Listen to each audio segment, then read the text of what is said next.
رسول اللہ صلی اللہ علیہ وسلم کی مبارک عادتوں میں سے ایک مبارک عادت یہ بھی تھی کہ آپ صلی اللہ علیہ وسلم کو جب بھی کوئی پریشانی لاحق ہوتی تو آپ نماز کی طرف رجوع فرماتے تھے. یہ سنت بھی تقریباً چھوٹ چکی ہے. آج کل جب کوئی پریشانی کسی کو لاحق ہوتی ہے تو تعویذ گنڈوں کی طرف جاتا ہے، عملیات کی طرف جاتا ہے، وظیفوں کی طرف جاتا ہے، عاملوں کے پاس بھاگتا ہے، نماز میں دل نہیں لگاتا. آپ صلی اللہ علیہ وسلم نے فرمایا قرۃ عینی فی الصلاۃ، میری آنکھوں کی ٹھنڈک نماز ہے. جب انسان کو کوئی پریشانی ہوتی ہے تو وہ یہ چاہتا ہے کہ میری آنکھیں کسی طرح سے ٹھنڈی ہوں تاکہ میرا یہ غم ہلکا ہو. تو نماز جس کی آنکھوں کی ٹھنڈک بن جائے گی اس کو نماز پڑھنے سے غم ہلکا ہو جائے گا. اب کسی کے دل میں یہ خیال ہو کہ بھئی ہماری تو آنکھیں نماز پڑھ کے ٹھنڈی نہیں ہوتی، ہم تو پڑھتے ہیں مجبوری میں، تو ہم تو اگر غم میں نماز پڑھیں گے تو غم کم ہونے کے بجائے کہیں بڑھ نہ جائے، ایک نماز کا غم اور لگ جائے گا. تو یہ سوچ غلط ہے. وجہ اس کی یہ ہے کہ جب آپ رسول اللہ صلی اللہ علیہ وسلم کی سنت زندہ کرنے کے لیے نماز پڑھیں گے تو ایک تو یہ کہ اس سنت کی برکت سے اللہ تعالیٰ غم کو ہلکا کریں گے، دوسرا نماز آنکھوں کی ٹھنڈک بنتی چلی جائے گی، آہستہ آہستہ نماز کی عادت پڑے گی.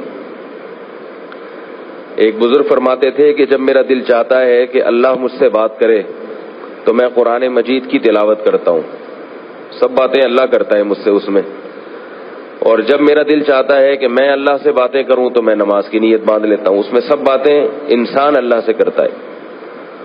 تو صلاۃ الحاجت ہے یا نبی صلی اللہ علیہ وسلم کی سنت کی نیت سے نماز کے غم میں آپ صلی اللہ علیہ وسلم نماز پڑھا کرتے تھے. کوئی بھی نیت ہو، جب کوئی تکلیف ہو، غم ہو، نماز پڑھنی چاہیے اور نماز کے بعد پھر دعا مانگنی چاہیے. زیادہ تعویذ گنڈوں میں اور وظیفوں میں ان چیزوں میں زیادہ نہ لگیں. وظائف پڑھنا کوئی غلط نہیں ہے، حرام نہیں ہے، ناجائز نہیں ہے، لیکن توجہ لوگوں کی وظائف کی طرف زیادہ ہے اور نماز کی طرف کم ہے. ہمارے جتنے اکابر گزرے ہیں، جتنے بزرگان دین ہیں، انہیں بھی کوئی پریشانی ہوتی تھی 2 رکعت نیت باندھتے تھے.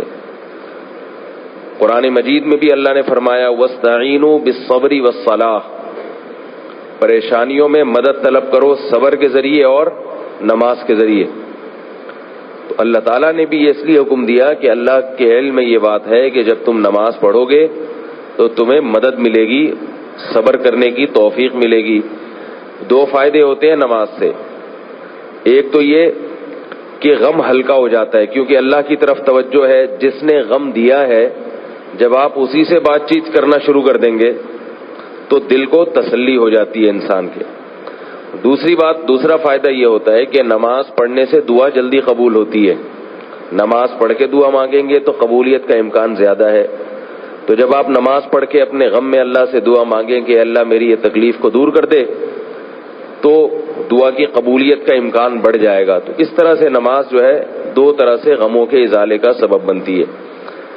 اور جیسے مختلف وقتوں میں مختلف کاموں کی اہمیت زیادہ ہوتی ہے، ایسے ہی مختلف اوقات میں نماز کی اہمیت بھی اس میں بھی کمی بیشی ہوتی رہتی ہے.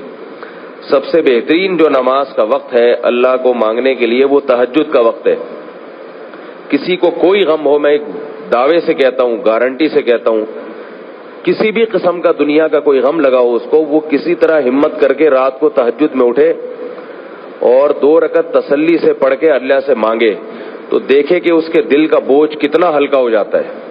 کوئی ڈپریشن کی گولی ایسی نہیں ہے اور کوئی دوا ایسی نہیں ہے جس سے اس کا غم اتنا ہلکا ہوگا جس طرح سے اللہ سے مانگنے سے ہلکا ہو جائے گا. اس کے دل میں یہ بات آئے گی کہ جو مشکلات دینے والا ہے اور مشکلات حل کرنے والا ہے، میں نے اس کے دفتر میں اپنی فائل جمع کرا دی ہے، اپنی درخواست جمع کرا دی ہے، کبھی نہ کبھی تو نمبر آ جائے گا. لوگ کہتے ہیں نا بھائی اپلیکیشن تو جمع کرا دی ہے، کمپلین تو کروا دی، اب دیکھیں ہوتا کیا ہے. تو ہم تو دنیا کے دفتروں میں کمپلین کروا کے مطمئن ہو جاتے ہیں، حالانکہ اس میں 100% اس کا امکان نہیں ہوتا کہ آپ کی اپلیکیشن منظور بھی ہوگی. تو اللہ کے دفتر میں تو 100% امکان ہوتا ہے کہ وہ منظور ہوگی. البتہ اللہ تعالیٰ کے ہاں منظور کرنے کے طریقے مختلف ہیں. کسی کی فوراً منظور، کسی کی دیر سے بھی منظور ہوتی ہے، تو اس میں بھی انسان کو تسلی ہوتی ہے کہ بھئی میں نے درخواست جمع کرا دی ہے، اب اللہ تعالیٰ اس غم کو اگر بڑھا رہے ہیں، طول دے رہے ہیں، تو اس میں میرا فائدہ ہوگا، میں نے اپنے کوائف پورے کر لیے ہیں، ایک تسلی ہوتی ہے.